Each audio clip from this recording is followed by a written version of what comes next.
बिस्मिल्लाहिर्रहमानिर्रहीम। अस्सलामु अलैकुम वरहमतुल्लाहि वबरकातुहू।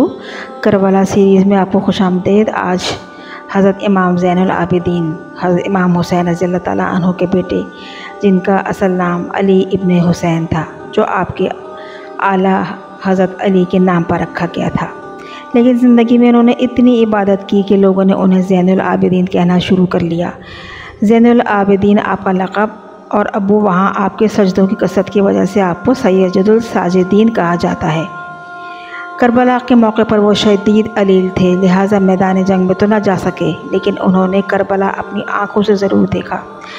जब करबला से वापस आए तो जवानी में ही इनकी दाढ़ी सफ़ेद हो चुकी थी। इस वक्त हज़रत अली रज़ियल्लाहु ताला अन्हु के ये ज़ौजा हयात थी, जिन्होंने देखा और पूछा कि चंद माह करबला में गुजारे, लेकिन इतना बुढ़ापा कैसे आ गया। मैं इमाम ज़ैनुल आबिदीन ने फरमाया कि करबला में जो कुछ मैं देखकर आ रहा हूँ वो आपने नहीं देखा। यानी आशूरा 10 मुहर्रम के दिन आपने इमामत की अजीम जिम्मेदारी संभाली। 10 मुहर्रम की शाम को यजीद की फ़ौज ने आले मोहम्मद सल्लल्लाहु अलैहि वसल्लम के सारे ख़ैमों को आग लगा दी थी, एक क़यामत बर्पा कर दी थी। हुज़ूर पाक सल्लल्लाहु अलैहि वसल्लम के ख़ानदान की शहज़ादियों के पर्दे का भी ख्याल न रखा गया। 11 मुहर्रमुल हराम को शहीद होने वाले तमाम शहदा इमाम आली मुक़ाम हज़रत हुसैन इब्ने हैदर के इन सरों को नेज़े पर चढ़ा दिया गया। अल्लाहु अकबर।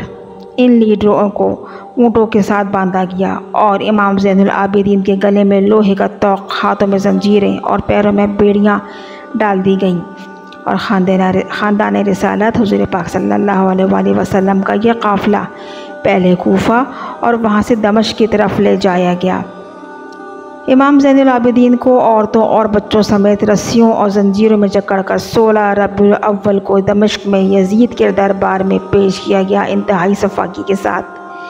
पूरे 1 साल क़ैद की सोबतें झेली और मज़ार शाम पर कूफ़ा में नबी पाक सल्लल्लाहु अलैहि वसल्लम के ख़ानदान की ये बेहुरमती की गई कि सबके कहने के बाद जब वो पहुँचे तो तमाम उम्र इमाम ज़ैनुल आबिदीन ने करबला की गिरिया गुजारी और इबादत में ही गुजारी।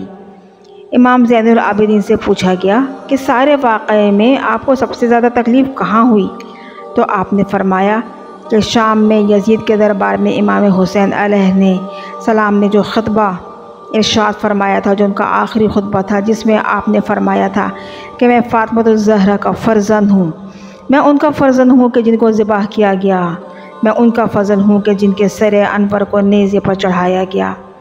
करबला के तमाम शोहदा क़यामत के दिन सैर होंगे और उनको सब करने वाले हमारे दुश्मन क़यामत के लिए ज़लील व ख्वार होंगे। ये खुतबा सुनकर दरबार में मौजूद तमाम लोगों ने आहो पुकार शुरू कर दी।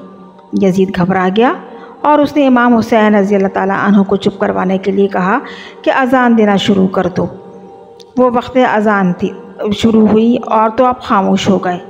जब बाज़ार में हज़रत मोहम्मद सल्लल्लाहु अलैहि वसल्लम का नाम आया तो आपने अल्लाह के रसूल होने की गवाही दी गई। तो इमाम ज़ैनुल आबिदीन ने यजीद से पूछा कि ए यजीद, बता कि जिनका ये जिस्म मुबारक अज़ान में, जिनका ये नाम मुबारक अज़ान में आया है, क्या ये तुम्हारे नाना है या मेरे नाना है।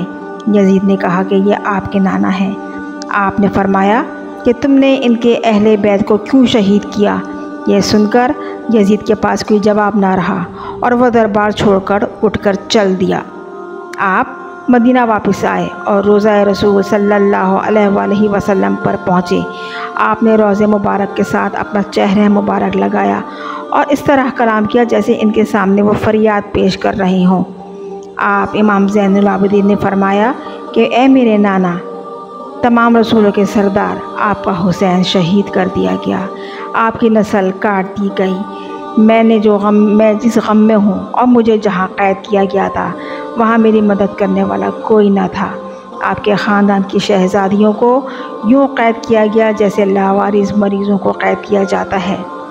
यजीद इमाम हुसैन की शहादत के 4 साल बाद तक तख्त नशीन रहा और उस मलून शुमर मलवान को नामी शख्स को मदीने में यजीद ने तयनात करवाया और इमाम हुसैन के ख़िलाफ़ तकारीर किया करता था। वो इमाम हुसैन की शहादत के बाद मस्जिद नबवी के मिंबर पर ज़बरदस्ती काबिज़ किया गया। इसने इमाम ज़ैनुल आबिदीन को पकड़वाकर अपने हाजिर पेश करवाया। उन्होंने पूछा कि मुझे क्यों बुलवाया, तो मरवान ने जवाब दिया कि बहुत से लोग मेरे बजाय तुम्हारी मजलिस में बैठते हैं, इनको बग़ैर किसी वजह के पकड़कर क़ैद में डाल दिया गया। फ़कत सज़ा ये थी कि लोग हज़रत इमाम ज़ैनुल आबिदीन की मजलिस को ज़्यादा पसंद करते थे और पकड़ के क़ैद में डालने के बाद इमाम सूफ़ी इनके लिए खाना लेकर गए तो देखा कि इमाम ज़ैनुल आबिदीन को बेड़ियाँ पहनाई गई हैं, इनके हाथ बांध दिए गए हैं और इन्हें एक साल तक ऐसे ही रखा गया। वो ये देखकर हैरान रह गए। इमाम ज़ैनुल आबिदीन ने फरमाया, रोते क्यों हो? उन्होंने जवाब दिया, आपकी तकलीफ़ को देखकर मुझसे ज़ब्त नहीं हो रहा। आपने जवाब दिया, ये तो मेरे रब की आजमाइश है। जब मैं अपने अल्लाह की रज़ा पर राज़ी हूँ तो तू क्यों रोता है? आपने सारी ज़िंदगी ज़िक्र इलाही में ही खर्च की। इस वक्त के कुछ लोगों ने आपको कत्ल करने के लिए और हुसैन को पकड़ने के लिए की नीयत से शिमर का पीछा करवाया और मदीना में आकर छुपने लगा और भागता हुआ वहाँ पहुँचा जहाँ इमाम ज़ैनुल आबिदीन का घर था। आप अपने घर पर मौजूद थे। आपने जब नज़र उठाई तो शमीर को पाया। शमीर ने कहा, मुझे पानी पिला दो। तो ये वही शिमर था कि जिसने हाल मोहम्मद पर पानी बंद किया था, आले मोहम्मद सल्लल्लाहु अलैहि वसल्लम पर पानी बंद किया था और हज़रत इमाम हुसैन की गर्दन मुबारक पर अपना नेज़ा पैवस्त किया था और जिसने हज़रत अली असग़र के गले पर तीर चलाया था।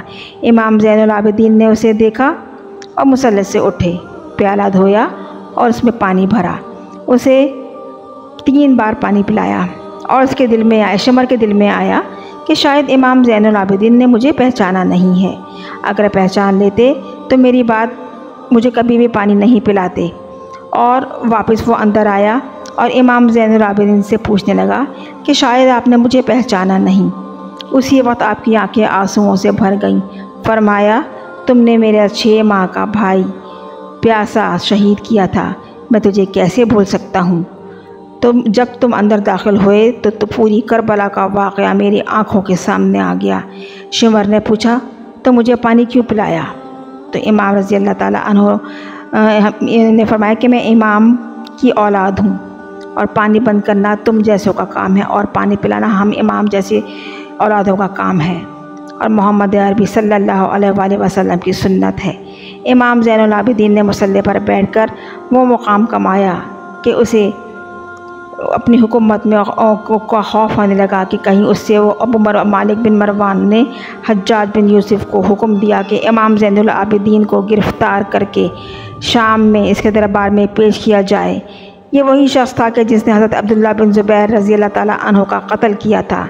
इसने ऐसा ही किया और इमाम ज़ैनुल आबिदीन को गिरफ़्तार करके ज़ंजीरों से बांधा और मदीने से बाहर ख़ैमा लगाकर इनको क़ैद कर दिया। इस तरह आपने कई दफ़ा बिलाखिर आपको वली बनकर अब्दुल बिन मालिक ने जहर दे दिया और ये जब जहर आपकी रगों में पहुंचा तो आप सजदे में चले गए। किसी ने पूछा कि हुजूर, इतनी तकलीफ़ में आप सजदा कर रहे हैं? तो आपने फरमाया कि मेरे ख़ानदान में सब लोगों ने शहादत पाई और मैं सोचता था कि कहीं मैं इस रुतबे से महरूम न रह जाऊं और अल्लाह तबारक तआला ने भी मुझे ये सादत इनायत फरमाई।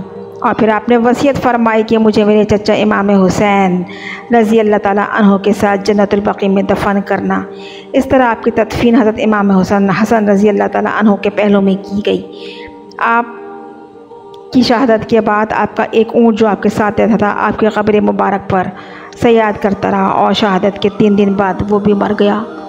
ये वो जानवर भी थे कि जिन्होंने आले मोहम्मद अहले बैत के साथ वफ़ादारी मरते दम तक निभाई और अगर किसी का नाम मिटा तो वो यजीद और उसके चेलों का था, क्योंकि इस्लाम ज़िंदा होता है हर करबला के बाद। इस्लाम तो ज़िंदा ही रहेगा और साने करबला के शोहदा का नाम हमेशा ज़िंदा रहेगा इंशाअल्लाह ताला।